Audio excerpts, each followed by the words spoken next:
So let's welcome in our guest who will help us with their strategy and views on stocks. We have Mayuresh Joshi, Sajeev Dhawan and Sumit Bagaria joining us this morning. Good morning, gentlemen.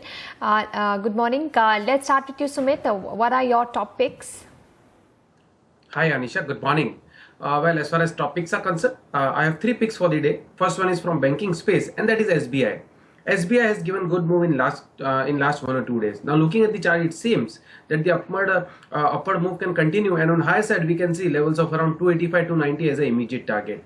I think if anyone wants to initiate a position in SBI, then that should be on buy side. One can initiate long position in SBI at CMP with a stop loss to be placed at 265 levels on lower side for the upside target of 285 and 290 levels in next couple of days. The second pick for the day is from paint space, and that is Asian Paints. Asian Paint is looking good to me. We are expecting a very good upside move in Asian Paint from present levels. We are expecting a move of around 70 to 80 points. That means on higher side we can see levels of around 1100 soon. So for a trading perspective, one can initiate long position in Asian Paints at CMP with a small stop loss to be placed at 1010 levels on lower side for an immediate upside till 1080 levels. And if that is taken away, then we can see levels of around 1100 in next couple of days. And the third pick for the day is Z Entertainment. Z Entertainment is looking good on charts. We have seen that in last couple of days, stock has given a good move from lower levels. Now looking at the chart, it seems that the upward rally can continue, and on high side we can see levels of around 540 and even 550 in next couple of days. So for a trading perspective, one can initiate long position in Z Entertainment at CMP with the stop loss to be placed at 502 on lower side for an immediate target of 540, and then we can see levels of around 552. All right. In pre-open trade, the markets are up about a third of a percent. Sajeev, what are your top picks for the day? Well, not necessarily for the day, because I think it'll be maybe a lackluster or a slightly volatile day with the holidays coming. But stocks which we're long in and we would look to buy if there's any decline continue to be Sumi. It's looking like it's breaking out from 360 levels. It could go substantially higher, especially with the news of the acquisition, which could go through. RBL Bank is the stock which we've liked before on your show, and we continue to be bullish on that. And for some investors, there seems to be some positive news flow in Oracle Financial Services. It hit across 4,000 rupees yesterday. It corrected a little bit, but if you've got some high risk appetite, then you can look at that stock, which could hit new highs either today or over the next few days next week. Right. Mayuresh, what are your calls for the day? Morning, Pankaj. Again, I think largely if one really has to take a call in terms of earnings recovery and the remonetization exercise being played out with the expectations of Q4 numbers still being soft and tepid, my own sense is that auto ancillaries should start showing resilience in their earnings from the first half of FY18. Having said that, from the four-wheeler pack, Maruti is something that I've continued to like, continue to do so, because the kind of production numbers that can come through from its new Gujarat plant can have a substantial take in terms of how the volumes pan out, and that will again have a substantial take in how the bottom line grows for the company. The margins expected to remain largely stable because a lot of the indirect import component has come down substantially. Similarly, on the two-wheeler pack, Hero MotoCorp is something that I'll still continue to prefer. You might have a blip in terms of how numbers get reported for this quarter, but largely again I think as the Finance Commission recommendations start rolling out, there's a good winter crop that has probably come through which will aid realizations specifically in semi-urban and rural areas, and that will have a huge say when it comes to volume growth from the first half of FY18 as well. So I think it's going to be more a story in terms of how the leverage plays out on the balance sheet. The input cost inflation can probably have EBITDA margins curtailed to a great extent. So largely again I think Hero MotoCorp, Maruti from the auto universe, and consumers as a pack, again with that entire theme of demand coming back and discretionary spending increasing over the next few months and probably stabilizing over that, I think consumers, whether that be staples or FMCG companies selectively, I think that seems to be a very good bet to us as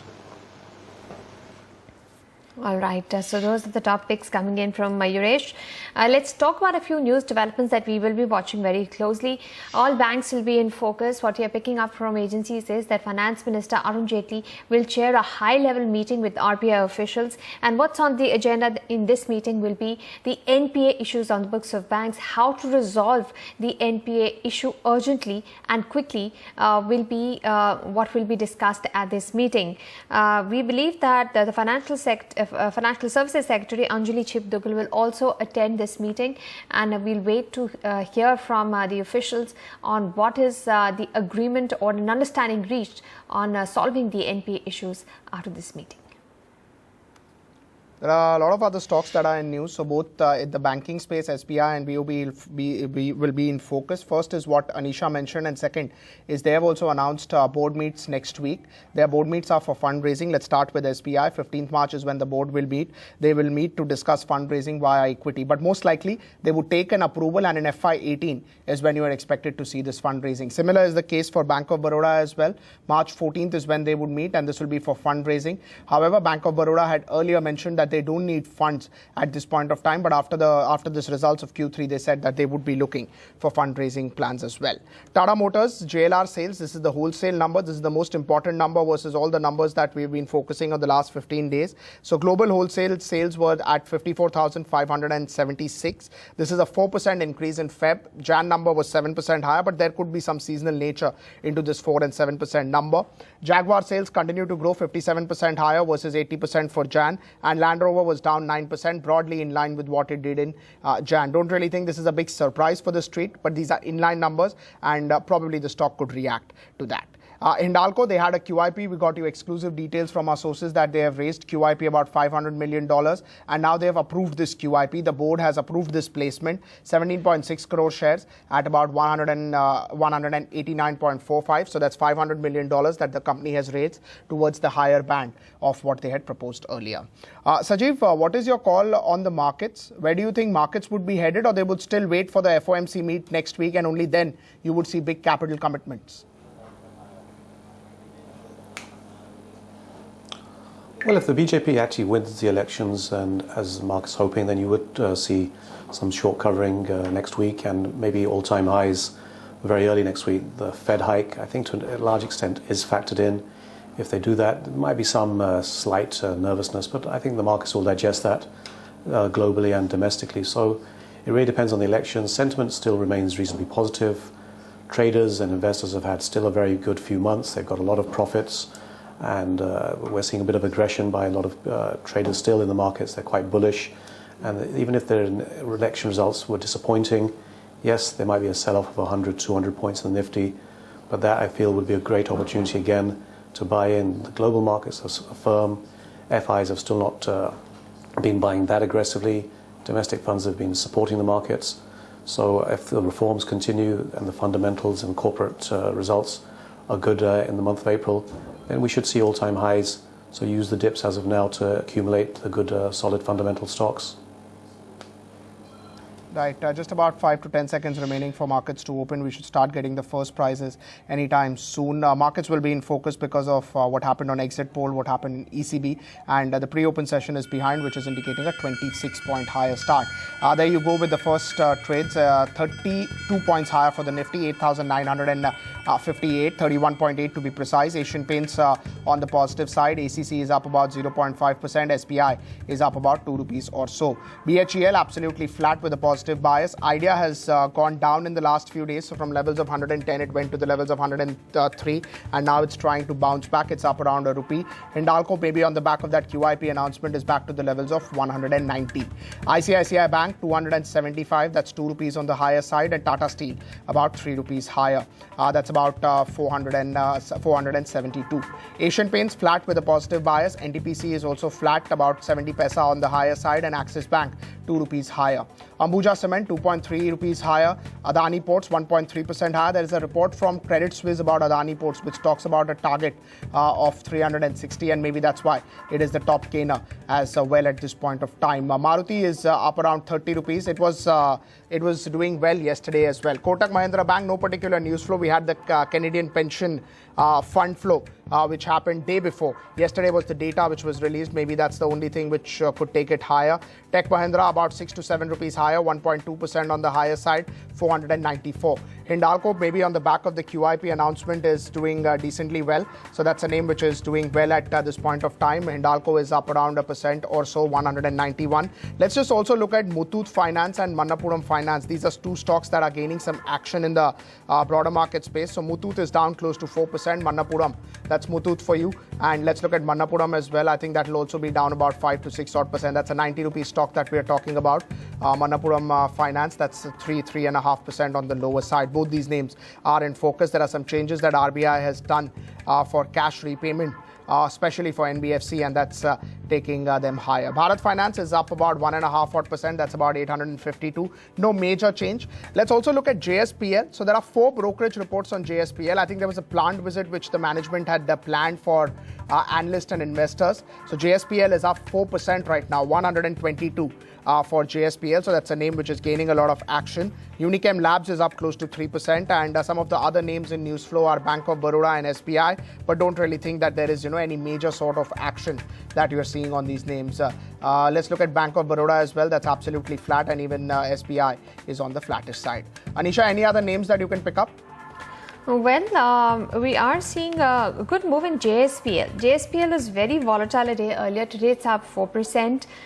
We have Bajaj Hindustan up 3%, Tata Teleservices bouncing back up 2%, and JP Associates is up 2%. Adani Enterprises, Adani Power, both of those stocks are up 2% or thereabouts. Bharat Financial Inclusion is also up 1.5%, and Power Finance Corporation is up 1%. You mentioned Manappuram, that is the one that is seeing some profit taking, and ONGC, which is down about 0.5% or so. Basically, this is what we're seeing when it comes to the moves. Sajeev, what would you do with bank stocks? They've been focused today. There is a meeting coming up, what we believe lined up between RBI officials and the Finance Ministry officials. What would you do with bank stocks that seem to be consolidating, not really breaking down?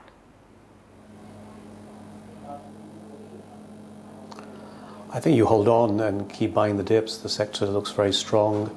State Bank has been a bit dull in comparison to a lot of the private sector banks, but you look at Yes Bank, it's nearing all-time highs. As I mentioned, RBL Bank, IndusInd Bank, they're all looking pretty strong. So investors should certainly hold on. If you've got a high risk appetite, you can probably still stick to State Bank or Bank of Baroda.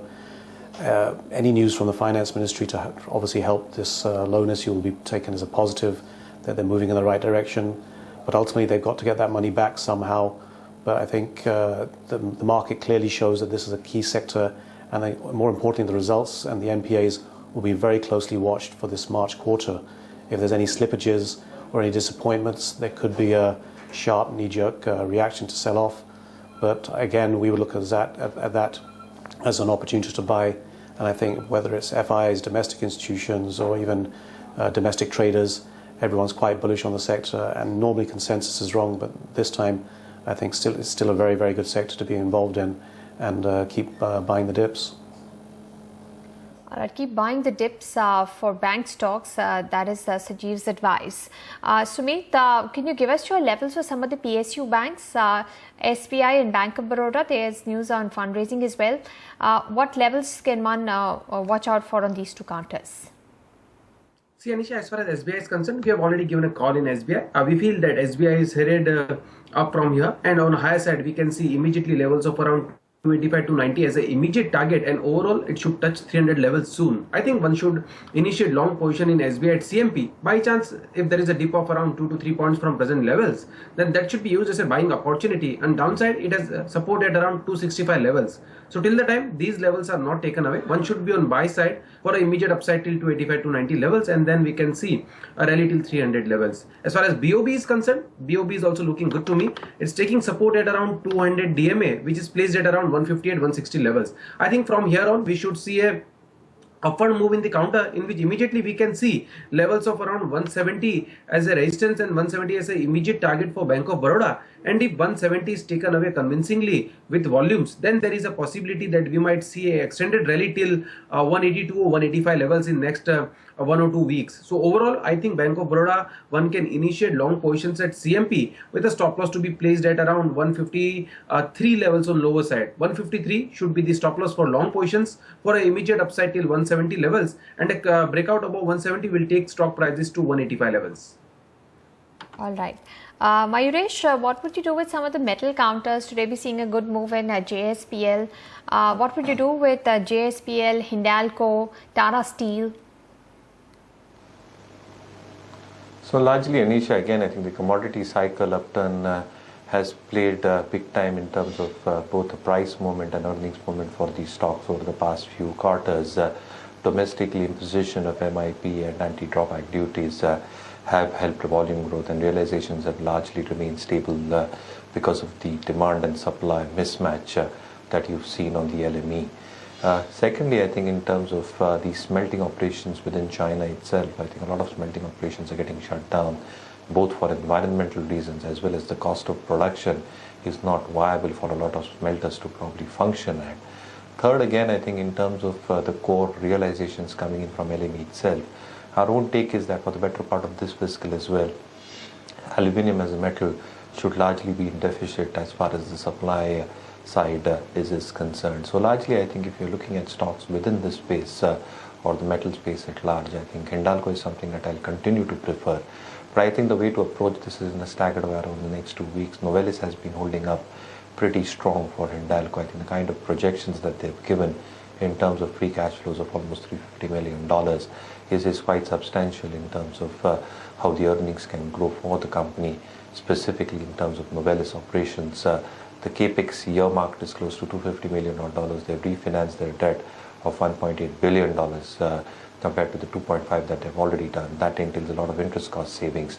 And the auto line commissioning, which can from 25% with good margins, I think that probably is on the cards over the next few quarters as well.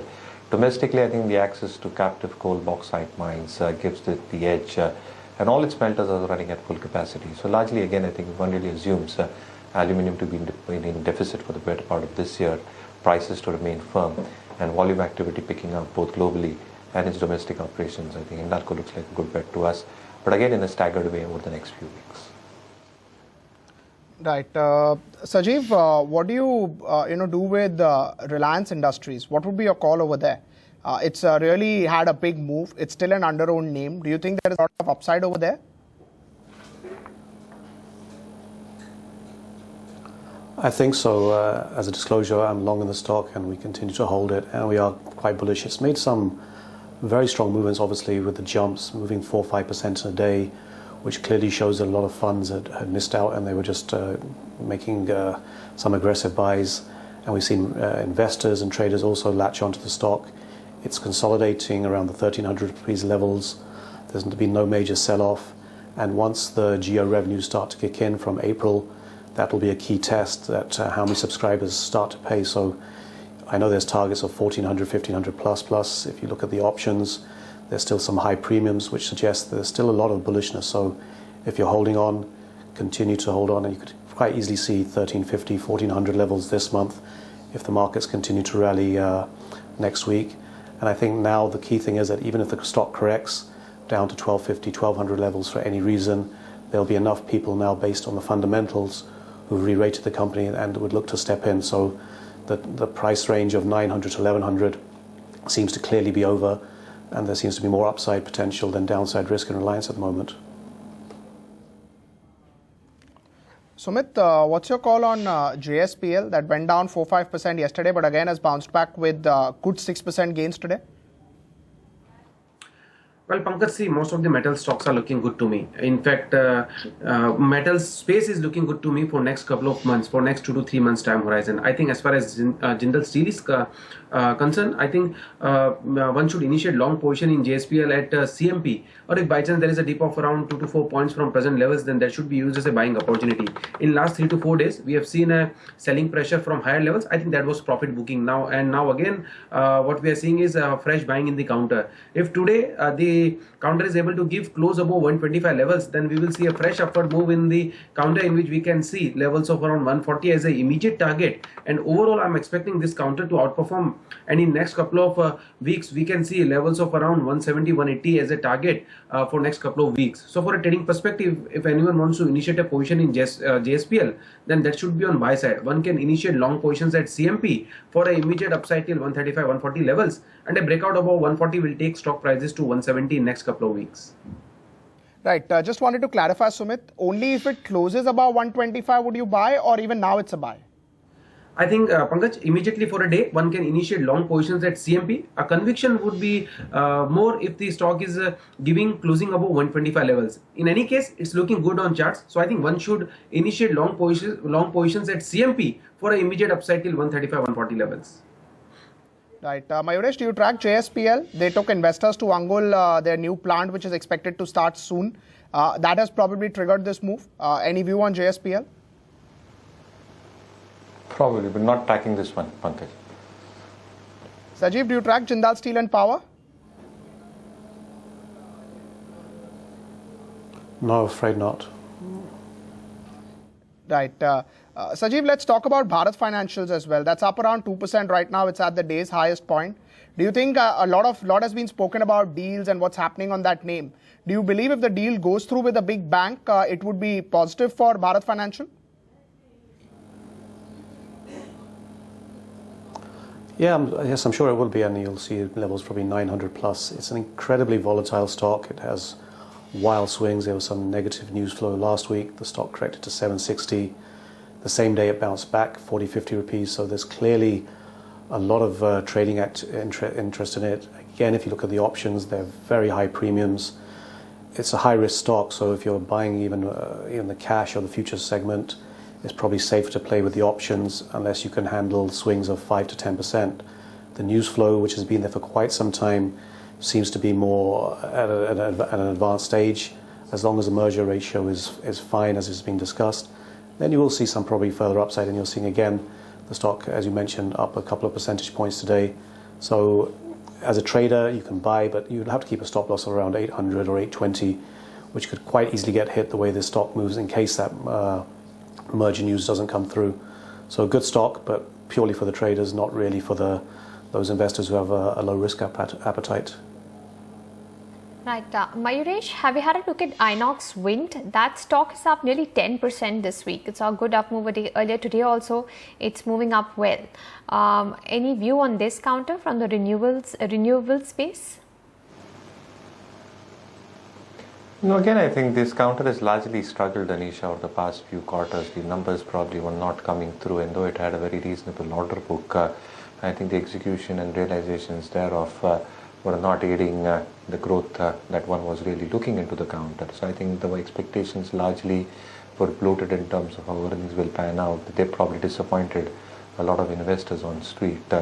So again, I think it really is a payoff in terms of how realizations will pan out. They've got the capacity, so I think the order book is there. But I think in the manner and the mechanism in which realizations will pan out will be the key telling point for the company. So largely, I think the stock has underperformed over the past 1-2 years. But again, I think the numbers will do the telling for the stock going ahead. Sumit, today some of the technology names have moved up well. HCL Tech, Tech Mahindra, TCS, all of them are trading with gains. How would you trade some of these names? See, Anisha, as far as IT space is concerned, somewhere or the other, I feel that IT space has made a bottom, and most of the stocks are looking good to me as far as Tech Mahindra, HCL Tech, TCS, Infosys, and Wipro is concerned. You have taken a name of HCL Tech and TCS. I think both these stocks are looking good to me. We have initiated a long call in HCL Tech. We have recommended buy position in HCL Tech to our clients. And as far as view is concerned, we are expecting a counter to give breakout above 860 levels. As soon as 860 is taken away, we will see a one-way rally in the counter, in which we can see levels of around 900 as an immediate target. And overall, we are expecting HCL Tech to move up and touch levels of around 950 in next couple of months. For a trading perspective, if anyone wants to initiate a position in HCL Tech, then that should be on buy side. One can initiate long position in HCL Tech at CMP with a trading stop loss to be placed at around 825 levels on lower side. 825 should be the stop loss for an immediate upside till 900 levels. All right, so HCL can even see levels of 900 to thereabouts. Idea has also moved up very well. It's now up 2%. Sajeev, what do you make of the move in some of the telecom stocks? Do you think they are set for a re-rating? Now, the street is digesting the plans that RelGeo has come and, they're finally going to charge for the services. Do you think that materially changes the outlook for telecom stocks? What would you do with Idea? Well, I think the re-rating has happened. You've seen Idea move up very substantially, as high as almost 120 levels. Some profit taking has clearly come in, and there's still some interest there, obviously, if its own merger goes through. Personally, I would look at any substantial rise in Bharti Telecom beyond the current levels as an opportunity, maybe to short sell, or certainly sell some higher call options at 390, 400, because I feel the upside is capped. There's no real positive trigger. Jio is clearly going to be a serious competitor. The other companies are all cutting their prices to retain their customers. I mean, everyone, if you're calling up these companies, you can see that they've already reduced their rates, so they're losing already a huge amount of revenues without even Reliance actually starting to get their own revenue. So I think for Bharti, the upside is limited. Idea, if that merger ratio or that goes through, then that could see some further upside. But again, at around 110, 120 levels, I think the stock is fairly valued, and I would look to take some profits. Right. Sajeev, the interesting one is Bharti Infratel. That has fallen 15% on the back of that deal, which deal is still being awaited by the market. Do you see value over there? There at least the stock is not priced fully?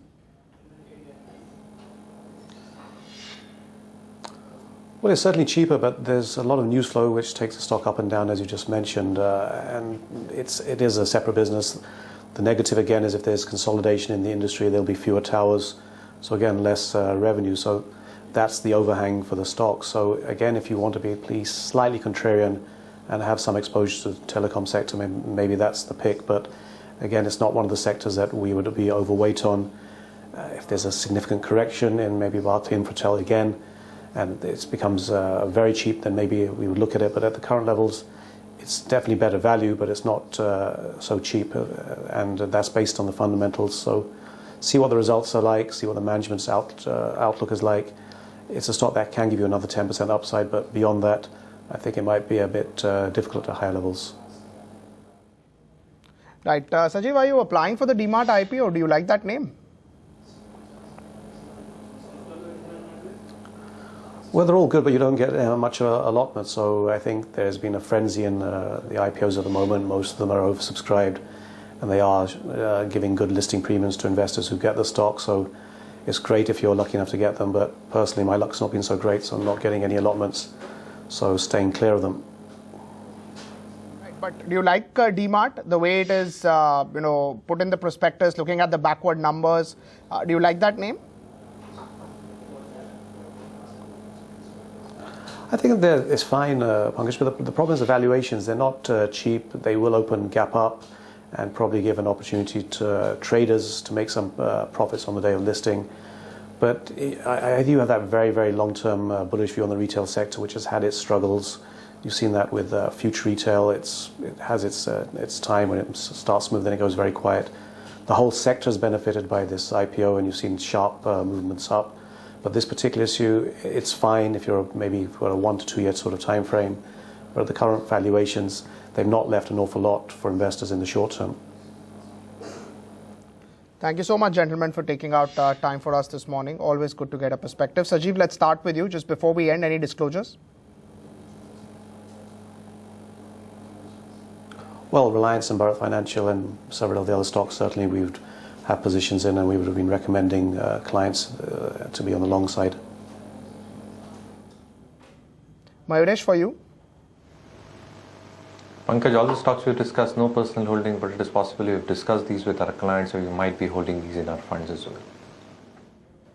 Sumit, disclosures? Yes, absolutely, Pankaj. We discussed many stocks, and especially the frontliner stocks which we have discussed on NDTV Profit. We share the same view with our clients. So it's better to assume that our clients might have position on the stocks which we have discussed on NDTV Profit. Thank you very much. Thank you so much, gentlemen, for taking out time for us.